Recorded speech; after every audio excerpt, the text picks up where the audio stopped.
My name is Todd, and I'm a retired aerospace engineer. When I was a young engineer, I did lots of college recruiting, and I did lots of interviewing at my company, and I did lots of traveling for my company and interviewed people.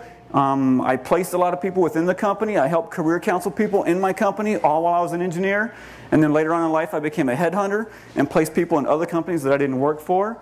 I got some interest in law enforcement, which is a different story altogether. I went to the police academy at night and got my law enforcement certification while I was an aerospace engineer. Started working for the local sheriff's department, had a great time doing that. Wanted to move my life a little bit further. I applied to the FBI to be a special agent, and I was accepted. And the FBI, through that process, taught me how to conduct behavioral interviews and taught me all about the ins and outs of behavioral interviews. And that really helped my career later on of getting young people jobs and getting people that have been laid off. I was laid off once, jobs. And so that's my qualifications to talk to you today. That was supposed to be a 30-second pitch, and it was probably a little bit longer, but we'll talk about the 30-second pitch later on. So that's who I am. Be glad to take questions when we're done. If somebody has a question in the middle, that'll be fine. And we will get going here. I want to break up my presentation into kind of 3 spots, and I put this together over the last week. We're going to look at traditional interview techniques, and all this information is on the internet. You guys can go find this. I'm going to give you some pointers on where to go, and I'm not reinventing anything here. I'm just passing on all the experience that I have.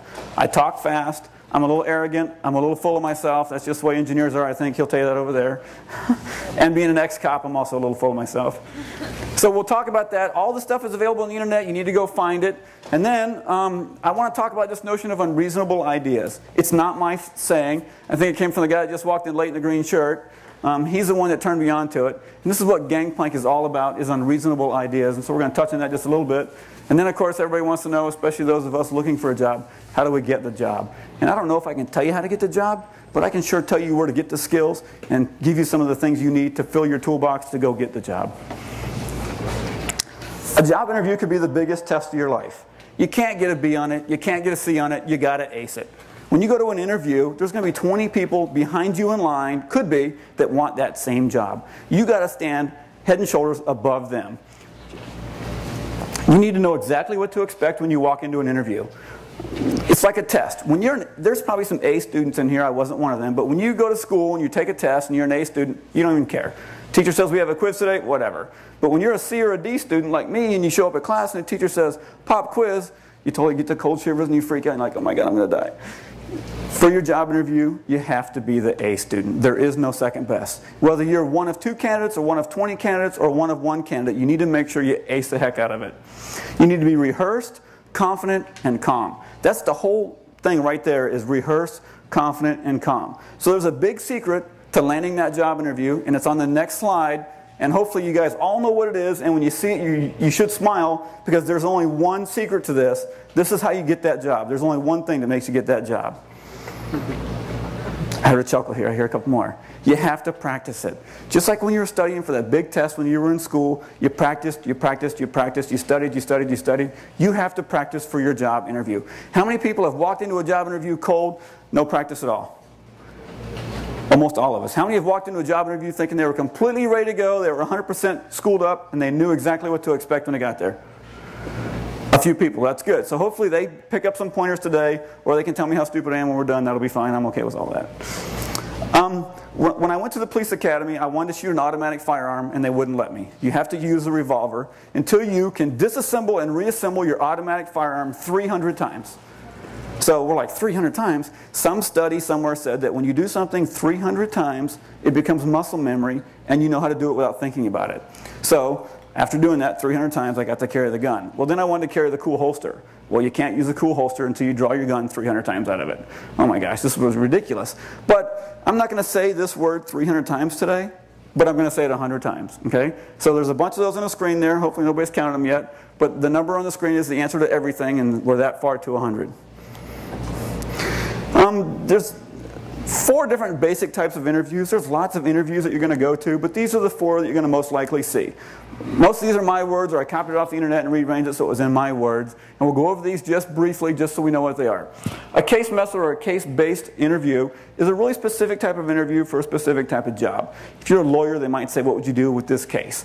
You know, as an engineer, when I interviewed people, I would often give them a challenge of, we have this lunchbox.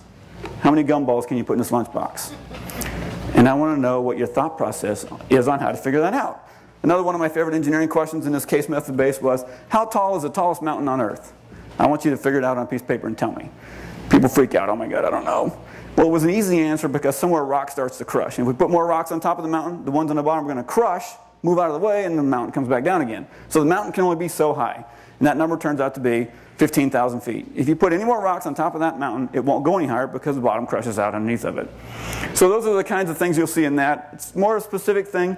If somebody's up against a case-based interview and they come to me for help, we're probably going to defer somewhere else because I'm not really good at that, but I'll try to help you as a coach, and we'll talk about the definition of a coach in a minute. Job specific, I put the word blue collar there because I've been a blue collar worker all my life. Even though I have an engineering degree, I still consider myself a blue collar worker. If you're going to the clown place to become a clown, they're going to want to see you juggle and make a dog out of the balloon. And so that would be a job specific type of interview. But all the interview skills still apply there because you need to know how to conduct yourself, how to talk to somebody, how to carry on a conversation, how to show up for an interview. Traditional interview is the one that we've all done for the last 30 or 40 years, you know. Tell me about yourself. Why do you want to work here? How much money do you want to make? There's 3 or 4 of those big questions, and they're all on the internet. You guys, if you were to Google right now, interview techniques or traditional interview questions, you're going to find hundreds of websites to tell you how to do that. On my website, which we'll look at the end if we have time, I list 30 or 40 of those questions and some good answers to those questions. And I want to use my website as a jumping off point. So it's blastoffconsulting.com. There's no mention of money on there. There's no mention of how you find me on there. For you guys, I put my email address on there. But for the rest of the world, I really don't care if they contact me or not until we get things a little bit further down the road. But we talked about that in the beginning. And then behavioral interview is something new that's come along in the last 15 or so years. And it's a new type of interviewing. And if you go to interview for a big company as an engineer or a graphic artist or as a designer, they're going to mix up all of these. They're going to give you a little bit of all this, but they're going to really focus on the behavioral interview. And that's what the FBI taught me to do, was how to conduct and react and respond to a behavioral interview. Well, you guys can practice that. All those questions are on the internet, and really you've read it there already probably. We want to find out how you've reacted in a previous situation and extrapolate what you might do in the future. So I might ask, pick on the young lady here, what did you do, when was the last time you had an argument with your boss, and tell me how that worked out for you. So I want to find out how you responded, so if you become working for me and I get an argument with you, maybe I can extrapolate how you might respond in that situation. And if you start off with that slimy SOB with a dirt bag, okay, keep going, but I know where you are now, so we don't want to do that, and we'll get you past that.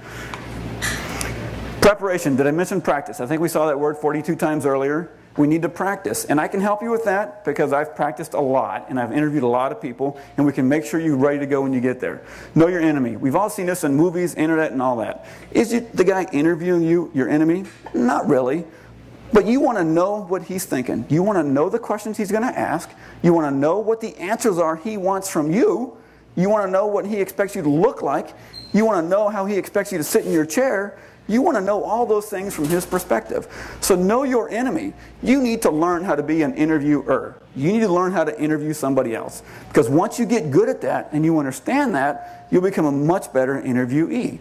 And so those of you in here who have done interviewing, you've seen all those mistakes, you see who the good people were, and you've learned from that. And so if I interview somebody that's done a lot of interviewing, they do a great job. They hit it out of the park right away. That's the guy I want to hire. Because they know how to answer the questions. And through this process and through this journey, you're going to learn to know yourself. You all think you know yourself, and I'll pick on somebody I know. Josh is in the corner over there. He thinks he knows himself until I say, Josh, describe a situation where you got in an argument with your roommate and tell me how that worked out. Oh. And he'll just drop his head. It'll take him a minute to figure out what to do and how to talk about that, and he'll describe that in a way that I might not want to hear it. Well, after hanging out with me for the last couple of years, maybe 10 years, he knows how to answer that question now, but you need to learn who you are and get to know yourself, and you'll understand that, I think, by the time we're done. You need to prepare outside the paperwork. There's lots of facets to preparing for a job interview. The paperwork part is the internet research. We'll talk about that in a little bit more. But you need to prepare outside the paperwork. There's so many things that people miss when I'm interviewing somebody. The guy walks in the room. His tie's crooked. He's got a grease stain on his jacket. Come on, man. You're not prepared for the interview. You know, and that's outside the paperwork. Do you know how to do all that stuff? So what is outside the paperwork? We talked about this briefly. You need to learn what the interviewer wants to hear. You don't want to lie to him. You don't want to tell him something that's not true. But you need to know how to manipulate your stories and your experiences to answer the question in the way that he wants it to be answered. It's really important that you know exactly what he wants to hear from you. Dress, diet, posture, attitude, facial expressions. These are all talked about in a little more detail on my website. But really, just to hit them really quick here, you need to know how to dress for an interview. So many college students would come to me ready for an interview with their tie on crooked. The suit jacket doesn't match the pants. Their hair's not straight or not cut. Women would come in with tons and tons of makeup and the earrings dangling down to their shoulders. So I really want to stress that you need to be able to dress for the interview. And when I'm consulting somebody, and if it's a 2 or 3 session or whatever I've done, I always ask the candidate to show up one day dressed for the interview. We're going to meet somewhere, here at Gangplank in a conference room maybe, dressed for the interview. I'm going to be dressed and I want you dressed, so we're going to sit down and have a mock interview, and then I'm going to critique you, everything. I'm going to tell you your jacket sucks, your hair isn't straight, you got too much makeup on. And I'm arrogant and full of myself, and you can take that for what it's worth, but hopefully you'll get a little bit of constructive stuff out of that. Diet, nothing to do with your shape or your weight. You know, I'm getting there too. It's about being ready for the day of the interview. Leading up to those first few days, you need to make sure you eat healthy for a few days. Some of us college students didn't eat healthy. The day of the interview, you need to make sure you've had a really good, well-balanced meal, because it makes your brain turn on, makes your body function better. You need to be 100% at the top of your game, and having a good meal is something simple, but so many people overlook it. How to sit at the table, your attitude when you walk in, how to look at the guy, how to talk to the guy, what your manners are. So many people don't understand manners. I was in a panel interview with the FBI. There was 8 people in this room surrounding me. An hour into the interview, a lady stands up to leave the room, and I stood up. And they all like, what are you doing? Well, there's a lady leaving the room, and I'm going to stand up for her. And a few guys smiled, and a few guys didn't get it, you know, and I was really surprised a few of them didn't get it. But just basic manners, we need you to learn that. Eye contact, when you're talking to somebody, you need to make sure you look at them in the eye, okay? And that's on the website, and if we get together on a one-on-one session, we can help you with that. It's not a big deal. You need to have a quality resume. It's so important that you have a good resume. I brought my resume just to show you from a distance today, and I forgot to get it out, so I'm sorry. I've looked at thousands of resumes. The people here that have interviewed have looked at thousands of resumes, and here's a resume. It's just a piece of paper. This one's white. I don't like white, but it's just a white piece of paper. But some of the things I want you to see are, my name's at the top in the middle. It's blocked off good. It's justified down the left-hand side of the page. There's dates on the right-hand side of the page. It's presentable. And hopefully you guys in the back can see it's just a nice square sheet of paper. I see so many resumes that don't fit that profile. You know, I was helping a guy here at Gangplank a month ago, and none of the justifications matched. They were all over the page. He only had dates on a few of the experiences, but not all of them. Some of the experiences were bullet itemed, and some of them were complete sentences. And so when I asked him about it, he said, well, I cut and paste that off of lots of resumes through the years, which is okay. You can do that. But you got to start back at the top and go through and make sure it all flows right. It's formatted. It's your personality. I have experience, and I have education, and I have other skills. If you're right out of college, obviously your education might be first, and that's okay. And then I really think it's important to have this little block at the bottom that says other skills and interests. People spend more time with you at your job than you do with your spouse at home. I mean, you get up and you say hi in the morning, you have breakfast, and you go to work for 8 or 10 hours. You come home, you say hi honey, you sit on the couch for an hour, you eat dinner, and you go to bed. You spend 8 hours or 10 hours with those people at work. They want to know that you're a regular person, you know? That you can go out and drink a beer, you can talk about current events, you can hang out with them. So nothing says that more than just something simple at the bottom that says other interests. Hobbies, I have mine that says other skills and interests. That's it. When you take your resume to somebody and they're going to critique it and they get out the red pen. Yes, sir? How far back do you go on your resume? It's really, Repeat the question for the camera. How far back do you go for your resume? It's really a matter of what job you're applying for. You know, if you're applying for a job and your skill was 30 years ago, it needs to be on your resume. You might skip some of the intermediate stuff, but you need to have all the skills on your resume that apply to this job. Do you date that? Yeah, you know, some people say you shouldn't date that because it says how old you are, but you know what? Be proud of who you are and how old you are. I mean, people aren't going to discriminate. It's an urban myth. I don't think it's as bad as you think it is, and I think you should put dates on your resume. You know, I think it's important. But that's just my opinion, and you're going to get lots of different opinions. Is that a good enough answer? Great. Well, you know, it's my opinion. Yeah, it's my opinion. And other people will give them to you. So here's one more opinion. When you have somebody look at your resume and they pull out their red pen and they start doing this all over it, you need to say, stop, let me go somewhere else. Okay? Because when somebody gives me their resume, the last thing I want to do is get the red pen out. Okay? I'm going to help you fix it, but I want this resume to be you. I want it to be your personality, your writing style, all about you. I'm going to tell you to fix that spelling error. Let's get our indentation straightened up. Let's make the bullet items real bullet items. If you're trying to do complete sentences, make them complete sentences. That's how your resume should be looked at. Now, if it's completely out in left field, then we might just say, oh, you know, I probably ought to do this. Set this aside right here. We'll just start over. Give me a list of what you've done, and we'll go from there. But really, you want the resume to reflect who you are and your personality. You don't want to lie to anybody. Did I mention practice? So when we get to resume writing, looking at resumes, you need to practice. And one more thing about resumes before we move on here. We're doing really good on time. I'm talking too fast. When you hand somebody your resume, don't hand them an excuse. Do not hand them this resume and say, well, here's an old one. It's pretty good. It's kind of about me. You might like that. I'm terrible for that. I do it way too much. When you hand somebody your resume, you want it to be perfect. 100% exactly what you want him to see or her to see. Don't make excuses. And if you think, you know, one day I really should listen to Scott's advice and fix this indentation, I'll just give it to him for now. No, you just screwed up. You got to make it perfect. We got to be the best kid in the class for this whole job, career, interview, whatever we want to call it thing, that you are the best. We really got to work hard to make sure you are the best. My kids have watched this movie 100 times, and she doesn't actually say it, but I'm going to say it for you. Don't forget the paperwork. There's some paperwork that has to be done. We just talked about besides the paperwork, but there is some paperwork that has to get done. And what is that paperwork? This is where everybody freaks out and they start throwing fruit at me, which is okay, I can handle the fruit. You need to research every possible question you can be asked in an interview. Period. That's all there is to it. You need to go on the internet, there's hundreds of them out there, you need to write down every possible question somebody could ask you for your interview. Now, you're not going to write down how do you make an animal out of a balloon unless you're a clown, but you know what I mean, okay? And once you write those questions down, and I know it's not a paper society anymore, we all use computers, you can get on Word or Notepad or whatever you want to do, that's fine. But you need to write down answers for all those questions too. And you need to write down more than one answer. Well, right away, the engineer in the back is going to say, wait a minute, hundreds of questions plus hundreds of answers for each one of them, 3 answers for each one of them, this is getting out of control. Well, you're going to find a pattern evolves here, and you're going to find yourself answering the same question over and over and over. Or you're going to find yourself using the same answer for 3 different kinds of questions, which is just fine. So after you've done this exercise for a couple of days and you just totally pull all your hair out, you can see what happened to mine, then you're probably on the right path. And when you write those answers down, you're going to write them down in this pattern that you'll see this talked about on the internet a lot, in this SAR or STAR pattern. The FBI uses STAR, a lot of corporate people use SAR. So when I say, describe a situation where you had an argument with your boss and tell me what happened. I want you to describe the situation, that's what the S is. I want you to tell me what your task was, that's not a good example, but tell me what your action was, and tell me what the results are. You need to answer every question just like that.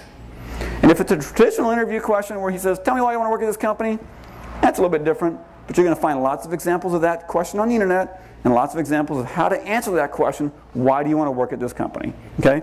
You need to learn how to answer those questions. Another funny example. We're going through the FBI pre-screening and all the training on these interview questions and all that, and we're practicing. And the FBI agents would ask this girl that sat next to me in my training class, why do you want to be an FBI agent? I want to carry a gun. All right, that's not the right answer, so let's back up a little bit. So they would explain to her what the right answer would be. So the next time we met, why do you want to be an FBI agent? So I can carry my gun to the airport. Oh, that's not the right answer either. So they would go through this again. The next time they would say, why do you want to be an FBI agent? Oh, so I can get out of speeding tickets and not have to pay them. So she just kept going down this same path of answering these questions, and she was being truthful, certainly not the answer the FBI wanted to hear. And she never made it past that first interview stage because she just couldn't get her hands around what she needed to do.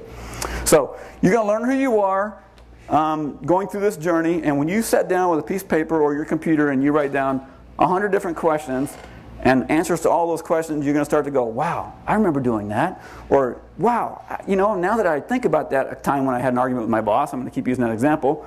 Yeah, I see what he means now. And you can rephrase that, and you can readjust your answer. And after you've done that 2 or 3 times, you'll get to a good answer that works for you. And while you're getting to that answer, you're going to find the answer to some other questions that you didn't have a good answer to an hour ago. So you're going to start to learn who you are, and you're going to start to get to know yourself. And that's so important. When you walk into an interview, you have to know who you are. You have to know why you're there. Did we mention practice? Practice is really, really important. We'll get to that right down here in a second, but you got to practice, you got to practice, you got to practice. I think I'm up to like 58 right now. Go to the internet for samples. There's lots of those questions out there. I keep deferring you to the internet because I'm not here to reinvent the wheel. I'm here to be your coach. We'll talk about that in 2 bullets. So all the information you need is on the internet if you're willing to do the research and you're willing to go and do the work. You need to recruit a partner. In this journey you're going to take, learning how to be a good interview candidate, you need to have a partner. It can be your girlfriend, it can be your boyfriend, it can be your wife, it can be the lady down the street. I don't care who it is, but you need somebody to look at you and listen to your answers and critique you. And hopefully it's somebody that's smart, but you need somebody to critique you and to be your partner through this journey. I had my wife and one of my best friends to help me with my journey when I was going to the FBI, which was a month, months of preparation. And when I went to the panel interview for the FBI, it was a whole day affair. I was in front of 8 people for 4 hours. I had to do a scenario thing. I had to write some paperwork. There were some other things I'm not supposed to tell you I did. It was a really big deal, and I really got prepared for it because I really wanted to ace it. And out of the, I forget, it was like 30 people in my class that went over there that week for interviews. 2 of us made it. And when we came back, there was a party for us at the local FBI office in Phoenix. And they were really excited that we made it, and they made us cake and all that. And we're like, well, why'd you do a party for us? And they always wanted to make you feel good. But they told us something that was really funny, that before we left, they knew who the candidates were going to be. Out of the whole group of people, they knew you 2 were going to make it. And they said, we knew Scott was going to make it, and we were pretty sure this other guy was going to make it, but sometimes he freaked out when he got under pressure, but he held up and he did a really good job. So you need to know where you are, and you need to have a partner to get you ready. And you need to find an interview coach. So that's my title. I'm an interview coach. Tiger Woods has a coach. Can he play golf as good as Tiger? No, probably not. That Bella guy who coached all those girls through the world champions in gymnastics and all those gold medals, he probably couldn't tumble on the bar to save his life. But he was a really good coach. Okay? I'm not going to say I'm a really good coach, but I'm probably a better coach than I am an interview candidate. And I don't have to be the greatest coach in the world. I just need to be somebody to help you, listen to you, give you the pointers, and get you in the right path. And when you walk into that interview, after we've spent our 3 sessions together, whatever we're going to do, whether I did a good job or a bad job, you're going to know it right away. And all you can say about what Scott did for you is he kept you on the right path. He pointed you in the right direction. He kept you from getting off track. And that's what a coach really needs to do, is keep you on the right path and keep you from getting off track. Before the interview, this is the big day. There's a lot of things you need to do on that day. They're all on my website. Go look at them. When you call me up and say, Scott, I got an interview tomorrow, what do I do? Well, we got to get together in an hour, that's for sure. But there's things you need to do the day of the interview. It's about your diet, getting showered early, driving to the site before your interview, maybe the day before. If you're traveling out of town, they're going to fly you in the night before the interview. Get your rental car and go there. Make sure you know exactly where the parking lot is, you know where the visitor parking is, you know where the closest Burger King is. Why do you need to know where the closest Burger King is? That's the most important part, because you're going to get that Burger King an hour before your interview the next morning. You're going to have a cup of coffee, you're going to have a pastry, you're going to relax, you're going to take a deep breath, make sure your notes are in order, your resume is ready to go, you use the potty one last time. I know that office is 3 minutes away, it's 20 minutes till, it's time to leave. So you're not fighting traffic, you're not stuck behind a traffic jam, there's not a rollover on the freeway, oh my God, I'm going to miss the most important day of my life. You are 3 minutes down the road. If you have to get out and walk, you'll get there in time. I think it's really important that you're prepared the day of the interview. Interview conduct is on my website. Look the guy in the eye, talk slowly, don't talk fast like me, shake his hand the right way, don't be the limp-wristed guy because everybody likes that. They don't like that. That's heebie-jeebie, Make sure you know how to sit in a chair, you're sitting up forward, you're looking at the guy, you're engaging him. All those little things will make a difference. You can answer the questions terrible, but if you walk in and you're professional and you present yourself and you do a few of these things right, even if you answered half of those questions wrong, you might make it to the next level. So important. Interviewing over a meal is really important. You know how to do that. There's a little couple tidbits on my website. You can find some more information on the internet. But the most important thing is when you have an interview over a meal that you don't eat. Sounds crazy, but you really don't want to eat. If I'm going to have, hey, let's get together over a steak dinner. We'll talk about the new advertising campaign we got going on. Maybe we'll get your company to do this for us. So it's not really an interview, but you're trying to sell your company on something, just like an interview. You're trying to sell yourself on something. So you get together, and do you really want to have a big steak dinner with the barbecue sauce dripping down your shirt? No.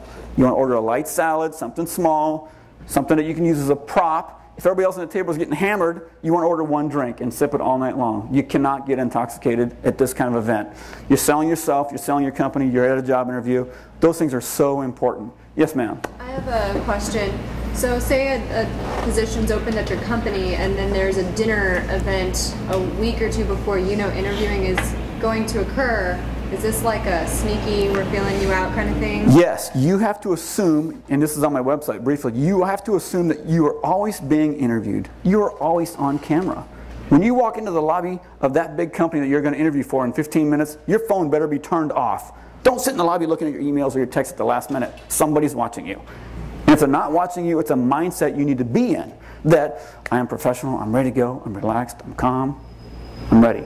So with this mixer, she asked about, her company's looking to interview within the company. There's a little mixer about a week before the interviews start. Does this really apply to her? And I think it absolutely does. You know what's going on. You have to assume that they're going to be somebody there checking you out, or one of the interviewing people might be there. The last thing you want to do is spill spaghetti sauce down your blouse. Now they might not care, but how uncomfortable is that going to make you feel? Your mind's going to be totally in the toilet for the rest of the night.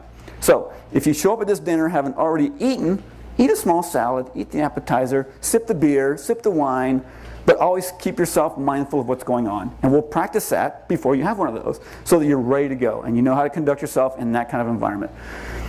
Same thing with a phone interview. People just take it for granted, and I've talked to lots of people about this, and they just don't realize how important it is that you get up for the phone interview, you have a good meal, you take a shower. I think you should put some good clothes on, set aside an area at the kitchen table with nothing on it but your notes and your computer if you have to have it. Another issue we'll talk about on the website or when I see you one-on-one. Glass of water, and you're ready for the phone to ring. And then when the phone rings and you answer it, you're going to be nice, you're going to be friendly, you're going to smile. The most important thing is you're going to smile. Because all the psychologists in the world will tell you smiling puts your mind in a different place. No matter where you are, smiling puts your mind in a different place. So you need to do all those things in your phone interview. Well, that guy doesn't know if your hair's sticking straight up and you just crawled out of bed, or if you have a shower and you're dressed nice. But it'll put your mind in a different place. If you're showered, have nice clothes on, your shoes are on, you're sitting at your kitchen table with your stuff ready to go, you're in a different place. That's all there is to it. It's really, really important.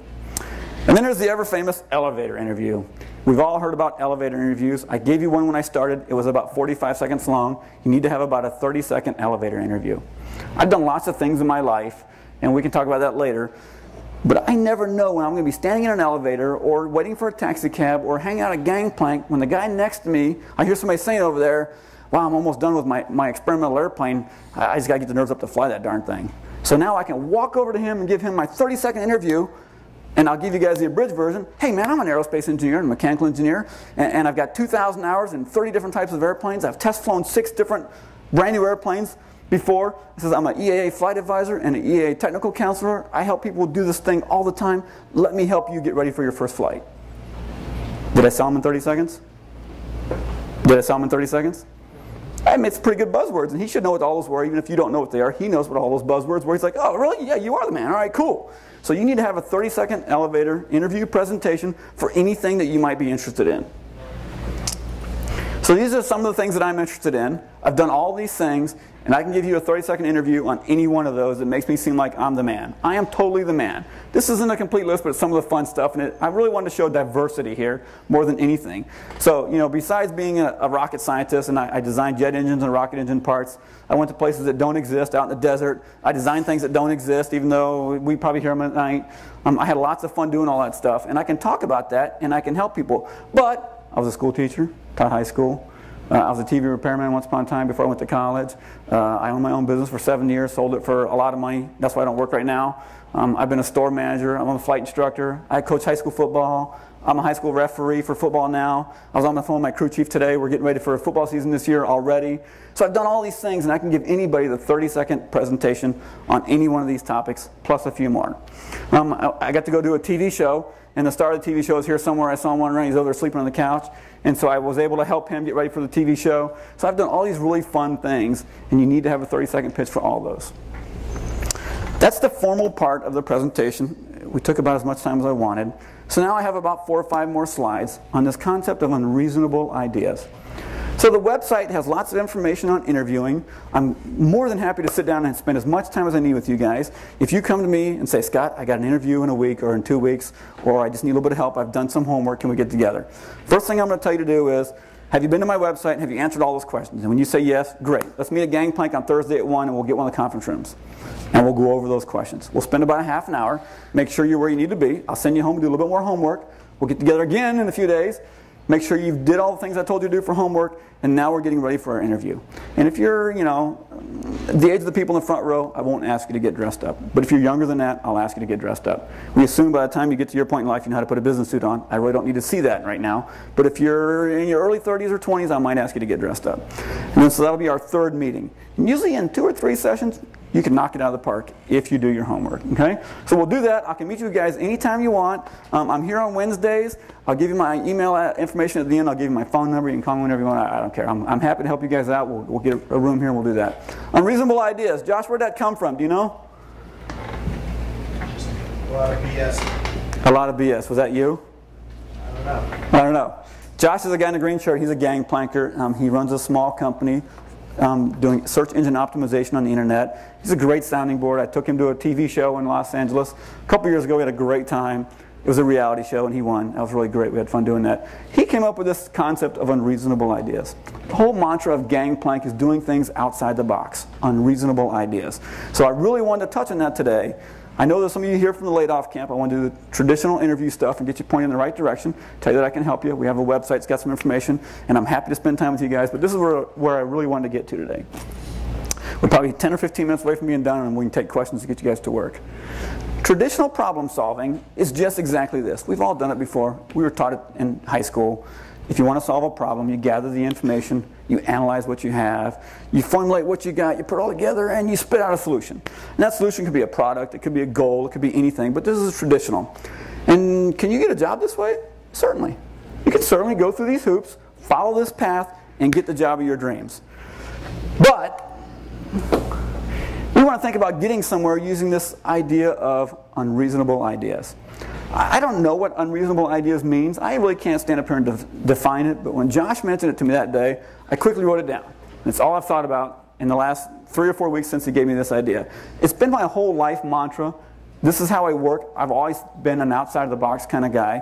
And the 2 guys on the couch back there have known me for 10 years. They're here to critique me today, and they'll tell you that I'm definitely an outside-of-the-box kind of guy. I'm not very innovative, not very creative, probably couldn't be a very good designer. We'll talk about that in another slide. But I'm certainly willing to think outside the box, and I always try to think outside the box. So here's an unreasonable idea. I just had to throw some pictures in here because it was fun, you know. This is an airplane that I built. It's the second one that I built. I designed most of it myself. I used the wings from somebody else's design, and all the rest of it's my own design. Built the motor that's on the front of it. It's 115 degrees outside in the summer, and I was really excited about getting the wiring done and getting the wings rigged up so that they were all straight and level and all that. I just couldn't do it outside. I'm crawling up underneath the dash and sweat's dripping in my eyes. It just sucked.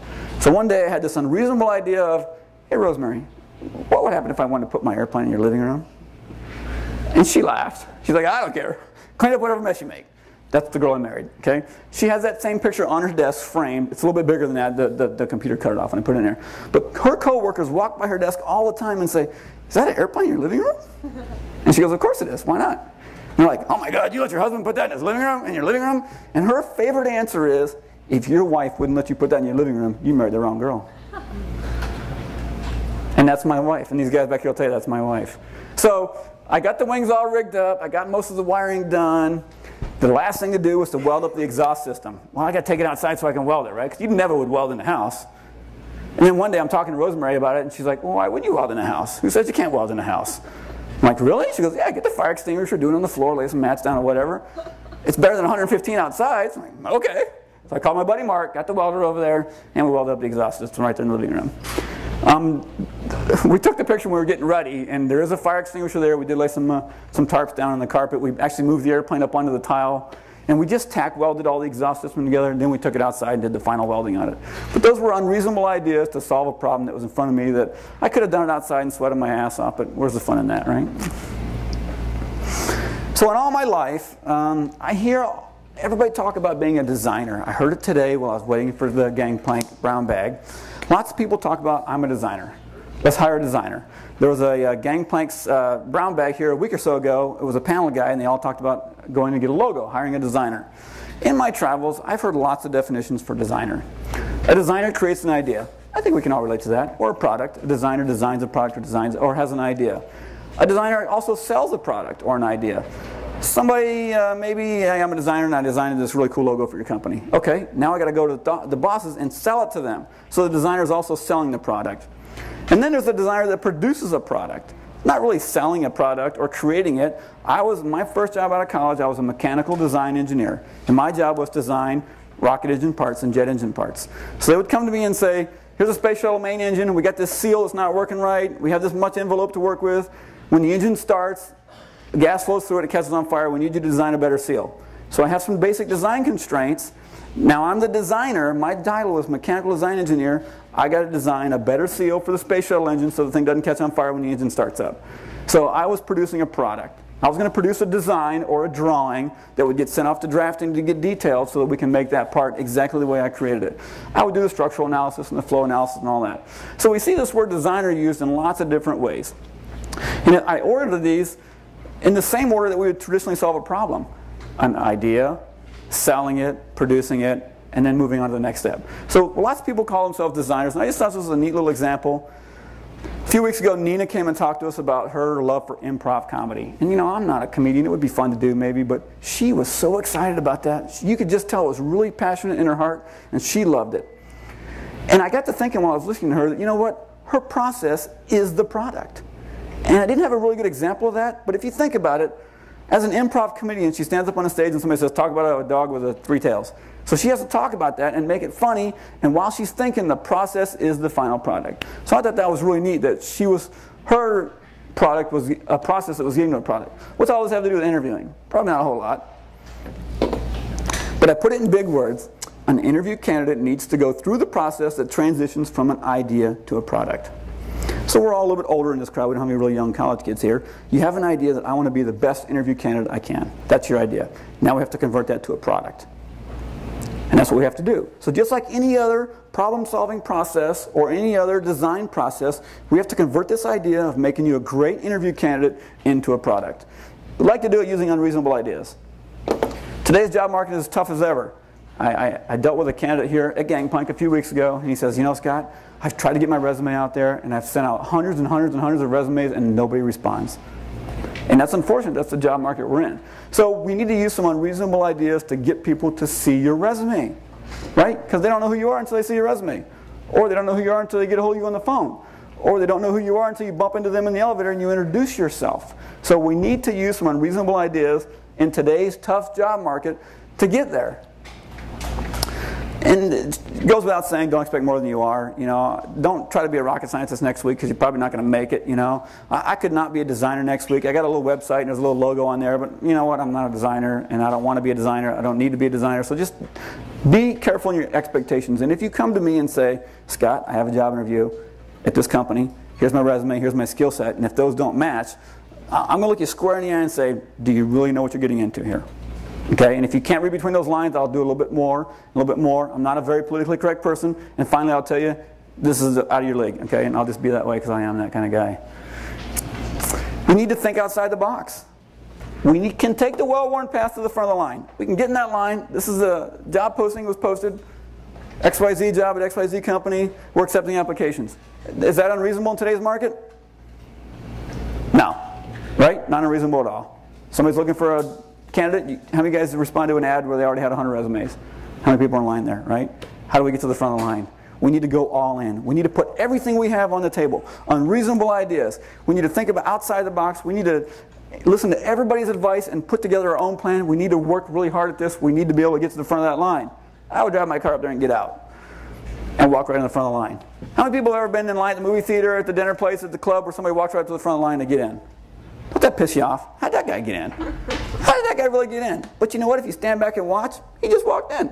Nobody challenged him. Nobody questioned who he was. He just walked right in. Those guys might not even know him. But Eddie Murphy in Beverly Hills Cop, pretend like you know what you're doing, people are going to believe it. Okay? So we can stand in line or we can walk to the front line and just go right in. And we need to do that. And that's my whole mantra. So here's a couple, we're almost done here. Here's a couple of examples. When I was in college, a friend of mine had a degree in marketing. We flew model airplanes together, and he really wanted to work at this marketing agency downtown Orlando. It was the coolest marketing agency in town. He had to get a job there. He had sent them resumes, he had called them, he had sent letters, no response. So I don't think it was my idea. It was somebody in my group's idea. They might have heard it from somewhere else. We told him, tape your resume to the top of a large pizza box and send it to him at 11 o'clock on a Friday afternoon. It's like, well, that's going to cost me $10. You want the job or not? So he puts his resume on the top of a large pizza with everything on it, has the Domino's guy deliver it to him right to the front office. Didn't hear a thing. So the next week he's all upset. What do I do, Scott? And all the other guys that we hung out with, do it again. I don't have the money. I remember we all chipped in the money so we could buy that second pizza. So he sends it again on a Friday. Nothing. Do it again. So third time in a row, we all chipped in the money because we were dirt poor college students. Got this guy his pizza. Got the Domino's guy to deliver it. The office people are sitting there eating it, and somebody walks by from HR that was an interview person. I forget how it went. And they're like, what's the pizza doing here? So somebody says, oh, this dumbass put his resume on the top of it, and we had a free pizza out of the deal. And the guy goes, oh, really? So he picks up the resume, and he walks away with it. Well, guess what happened on Monday? Guy got a phone call. So he was trying, we got him to, he's trying to get a job at a marketing agency. Show them that you can market something. Market yourself. He marketed himself on the top of a pizza box, got him a job. So we need to think about those kind of things. One more is one of my candidates here. I met him a month or so ago. He's my age. He had a degree in management. Had a good job, left it, came back to town, struggling, trying to find a job, sent out thousands of resumes. He said to me he really wanted to get a job at one of those companies that caters like banquets. The football stadium or at the downtown civic center where they have those catering events, you see all the people running around organizing tables and all that. He had done something like that once before and he really wanted to get that kind of job again. But I sent resumes out or whatever, you know. So we talked a little bit about it and I came up with the idea of you need to put on your suit and tie, go right down to that place and walk right up to somebody who's doing that, moving those tables around and say, I got a problem with the layout here, I need to talk to your boss. And what's somebody's response going to be to a guy in a suit and tie with that attitude? Okay, he's my boss, get the hell out of here, right? So then you go over there, hey, I got a problem with the layout here, I need to talk to your boss. And I told him, keep doing that, keep working your way up the ladder. Somewhere you're going to find somebody who says, I'm actually the boss here. Are you really the boss? Because I really need to talk to you about something that's really important, we got an issue here. If you're not the man, don't even waste my time. And when you get to the man, then you back up a little bit and say, I'm really trying to find a job here. I used every skill I could to get to you, to show you that I'm willing to work hard, I'm willing to go the extra mile, I'm willing to put on my best Sunday clothes to come here and work for you. Well, you know, we don't really need anybody, we got plenty of managers, blah, blah, blah. You know what, I'll tell you what, I can knock this out of the park. Let me work for you for free. Pay me $6 an hour and I'll donate the money back to your favorite charity. I don't care, whatever it takes, let me work for you for free for a week or for 2 weeks. Well, the answer I got back from this guy was, oh, I can't work for free, I can't afford to work for free.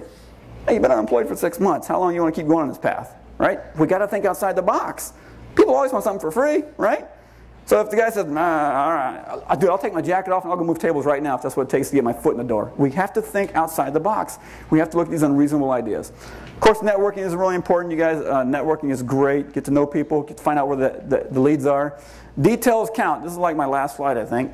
Details really count. Everything counts. The details really count. We had a little job fair here a few months ago.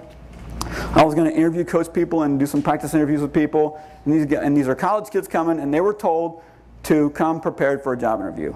And you know, they show up in flip-flops and t-shirts and all that. And I had my suit and tie on. I looked like a real dork. But I wanted to impress upon them how important it is that you only get one chance to make a first impression, and the details really count. Cell phone etiquette. It has nothing to do with job interviewing and all. It's just one of those little things that really, it's one of my pet peeves. We could get a whole brown bag on cell phone etiquette. Please, if you're talking to anybody about a job or a career, make sure you don't answer your phone. Okay? I was watching, I'm not even going to go there. Just leave your phone alone. Put it away. Some of us older guys grew up without cell phones. We became rocket scientists and did lots of fun things without a cell phone. It just happened that way. You can still do it, okay? So it's a whole other brown bag subject, but if you're doing anything with interviewing or talking to somebody, put your cell phone away. And finally, I think this is my last little thing here. I need you guys to learn how to be annoyingly happy. There's that guy at work who just walks around like this. Oh, this job sucks. Oh, I don't get paid enough money. Oh, I can't believe he's got a bigger garbage can than I do. How come she's got a 19-inch monitor? I've only got a 17-inch monitor. Do we all know that guy? I see lots of smiles coming up. We all know that guy. You know how easy it is to slip into that mode? It's really easy. And they're pointing back there. And you know who recognizes that? Everybody in the company recognizes it. Most importantly, the bosses recognize that. When the bosses are talking about layoff times or reduction in forces, the first thing they talk about is, who's a great guy that everybody loves who's just completely off the board? Oh, well, Josh is a super fun guy. He's a lot of great time. We love him. He drinks beer with us. He works his ass off 148 hours a week. Off the table. Who else are we going to talk about? You need to be that guy that gets slid off the table, the very top of the pile. You need to be annoyingly happy at your job. It could be the crappiest ass job in the world. It could suck. You could be getting paid nothing, but you can't tell anybody that, except your wife when you get home. or your boyfriend or your girlfriend or whoever it is. You need to be annoyingly happy at work because it'll make a difference in your career. It really will make a difference in your career. Nobody told me that when I was young, and I was one of those guys that kind of complained a lot, blah, blah, blah, blah. But we won't go there. You need to learn to do that, and I really like that word, annoyingly happy. So what's next? This is it. We got like 3 slides left. You guys are all here to find out, how do I get a job? I mean, I'm unemployed, I'm laid off. How do I get a job? My airlines canned me. It's real simple, guys. Look over my website to refresh what we've talked about today and the basics. It'll talk about the different kinds of interviews. It'll talk about techniques. It'll talk about preparation, how to get ready for the interview, how to do your paperwork, learn what the standard interview questions are and how to answer them. That's internet research. I have some on my website. I just copied them off the internet. I put the ones that I've used, that I like, that I've used lots of times before on my website. It's just my opinion. I'm not going to say my opinion's right. It's just a good place for you to start. Look at all those websites. If you don't spend 2 weeks doing this, you haven't got ready for the biggest test of your life. Okay? Write them down with multiple answers, and you can use your computer and make a spreadsheet or a Word file or whatever you want to do. So when you call me up and you say, hey, Scott, I'm ready for this. I need your help. Then we're ready to go. And work with a coach. I might not be a great coach, but I've done this a lot. I've got a lot of experience. I can help keep you in the right path. I'm not going to tear your resume up. I'm not going to hack it through with a red marker. That's my whole attitude. Take who you are, try to polish it up a little bit, try to fix a little bit of your little things, and try to get you on the right path. And you don't need to use me as a coach. You can use anybody. But you know, once you've gone down this path and you've taken this journey, you'll know what a good coach is. And you'll know how to teach your wife or your girlfriend or your boyfriend or your husband or your dad how to be a good coach, and then they in turn will come back and coach you. So I think that gets us to 100.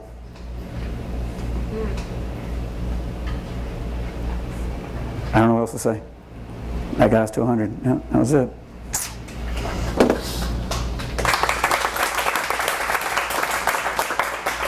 Questions, comments, otherwise bad advice? Where'd you work at? I got my first job out of college at Pratt & Whitney. And I was a mechanical designer, and I designed jet engines. And I was going to bring a picture for those questions, but I didn't think there'd be too many engineers here.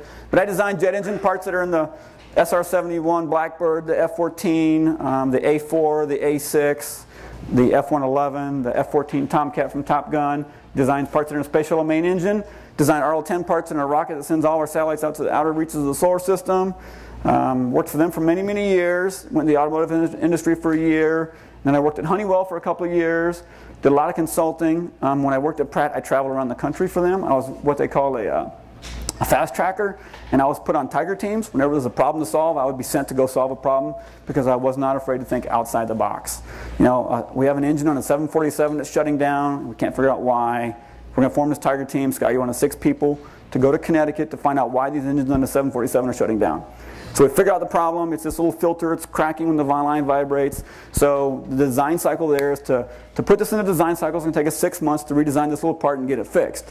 Well, I was on this team because I would go close myself off in a closet somewhere, and in 2 weeks I would give them the design that was completely FAA certified, structural analysis, flow analysis, everything was completely done in 2 weeks, which is impossible. And they always say, how do you do this?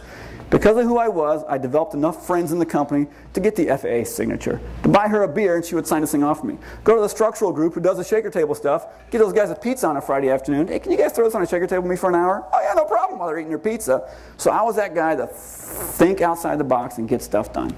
At Honeywell, I was in charge of a family of engines that goes in Lear jets and Citation jets. All the design changes that came into the company, I would delegate the work out, and then I would sign off on those design changes before it went on. So those are some of the things I did. Hopefully I answered this question, who I worked for. Yes, ma'am? How do you deal with salary negotiations? It's a tough question. How do you deal with salary negotiations? You need to be educated. You need to know what the salaries for that position are, and you can find that on Monster and some of the other websites. I really try to tell people not to put a number out there. You know, if you want to be a graphic designer and you think they're making $40,000 a year for your skill level, I'm just throwing a number out there, I don't want to insult anybody, and you go to a company and they say, okay, well, we really like you, we're going to hire you, well, what do you need to make? You know, I don't know. How do you answer that? You know it's $40,000 is the number. And you say, you know, I think it would be more, and we can help you this, it would be more professional if you guys made me a professional offer commensurate with what your staff makes, with the economy, and with the market. And then I would love to negotiate that with you from there. So you always want to put it back to them in some way. And if they absolutely will not give you a job offer without you telling them, make it 150%. If you think it's $40,000, just tell them, you know what, I think I'm worth $60,000. Because if they get to that point where they're talking about money with you, they're not going to throw you out the door because they don't like your number. They might laugh and say, that's unreasonable. Who the hell are you? Let's come down to earth. Then you say, okay, well, what's your counteroffer? But they're not going to throw you out the door because you made an unreasonable offer. Okay? Does that help at all? A little bit?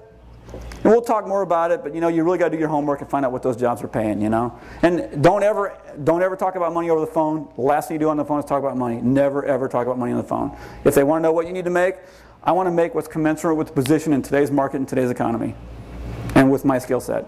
So basically try to get them to put something on the table. Get them to put something on the table first, And in a phone interview, they're going to really kneel you for that because it's much cheaper for the guy sitting at the Google office in San Francisco to say, come on, dude, tell me what you got to make. Otherwise, I'm just going to kick this to the curb, You really don't want to talk about money, okay? And then that's when you say to the guy in the Google office, well, look, you're interested in me. Why don't you get me out there for an interview, and we'll talk about salary. So then the Google guy's going to say, you know what, we're interviewing hundreds of candidates. I can't afford to send you out here for an interview. No problem. Well, when can I be there on next week? What's your schedule like? You got an opening on Thursday at 2? I can be there Thursday at 2. I'll get myself there. You're trying to get a big-time job. What's a few $100s for a plane ticket to go there? And if you can get an interview, you need to go. Then you can talk about salary. Good question. Salary. I hate talking about salary. Any more questions? So I'm Scott. We should go back to that first slide, but I don't know how to get there quickly. Scott Todd. And my website is blastoffconsulting.com. I'm always here on Wednesdays at Gangplank. And you guys can meet me afterwards, and I'll give you my phone number. And let's go to my website. We have a really quick minute. I actually had it staged up here so I could give you guys the 1-minute tour through my website. And now I'm so stupid I can't figure out how to do this. Scott, there's no contact information on there. That's good. It's on the very end. It's Isn't that nice? preparation. You noticed that, did you? Like to get there. Okay, so what I really want to show you guys here is this is me, and this is really, for those of you who don't have a computer in front of you, this is the welcome page. It's just 1 page long, and there's these little tabs right here. Basics is just kind of some simple stuff. I wanted a place to put it, but it's only 1 page long. It's not complicated. Traditional interview techniques. As you looking on my head here. There's the first sentence here is everything, guys. There's as many definitions for a traditional interview as there are websites on the internet. I could define that for you, but you're going to find lots of other people with different ideas. There's some basic questions that they're always going to ask you. In the first half a dozen or so here, I put some answers down of what are good answers, and I put them together from what I like to get answers and what I've seen on the internet. And then I get a little bit further down, I just ask the question, okay? So you guys should have all these there. There's just some basic ones there. Go to the website, or do some internet searching, you'll find some more. So on the behavioral interview tab, exact same thing, I just repeated myself there. And then there's the SAR and the STAR thing that I talked about. And then I put a list of stuff here. And so you guys have to fill in the blanks there. So like on this one right here, tell me about the most complex project you ever worked on and what happened there. So I just wrote down most complex project, but you guys can figure that out, and use that STAR acronym to make sure you answer his question good. And then the elevator interview is really important. You should have a 30-second interview, and then I think you should expand that to the cab ride interview. You never know when you might get 2 or 3 minutes of somebody's ear or 5 minutes of somebody's ear. You need to be prepared and practice in the half a dozen different things that you think you want to work in to be able to answer that or to talk to somebody in a cab ride. And then the phone interview, again, this is the things that I quickly mentioned, they're right here. They're easy to read, and you can see the blue bar over on the right-hand side of the computer here. This is not a very long page. I really want to keep this simple. You guys can do the internet research and look at those websites that are 48 pages long all day long. I really don't care, And then preparation, again, a little bit about researching the company, know some aha moments, be able to tell a funny joke or two about employees. How many social workers does it take to change a light bulb? None, because they figured out a plan how to work in the dark, so. Reduce your stress before you go. Before the interview, this will be like the day of the interview. Make sure you're ready to go. Simple things that we just forget about. You'll find most of the stuff on the internet. A few of these things are my ideas. How to conduct yourself in the interview. This page is a little bit longer. You can see by the blue bar over here. This one's a little bit longer, but it's not that bad, We're almost down to the end of it here. Some final thoughts. And then there's my contact info. That's a picture so that those websites don't go find my email address. I get too much junk mail as it is.